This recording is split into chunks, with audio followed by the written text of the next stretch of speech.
Hi, another get ready with me.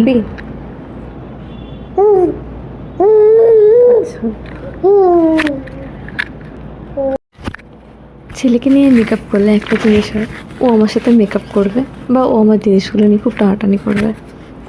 সেটা ওর ভাষায় ও বোঝাতে চায়, কিন্তু ব্যাপারটা হয় কি আমি বোঝাতে দিই না যে না না না, যতই হোক ও চেষ্টা করে।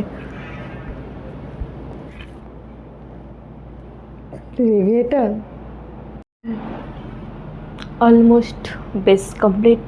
একটা জিনিস দেখাই, আমি নামিয়ে দিয়েছি বলে ওখানে রীতিমতো দাঁড়িয়ে অত্যাচার করছে। দেন দেখো আমি মাস্কারা পর ছোট ওটা আনবে, এটায় হাত দেয় না। ওর ওটা চাই, মানে আমি ওটা একটা হাতে কিছু নিয়েছি মানে দিতেই হবে। অনেক কষ্টে ফাইনাল লুকটা ক্রিয়েট করেছি, এটা ছিল আমার ফাইনাল লুক। কেমন লাগছে জানিও। বাই।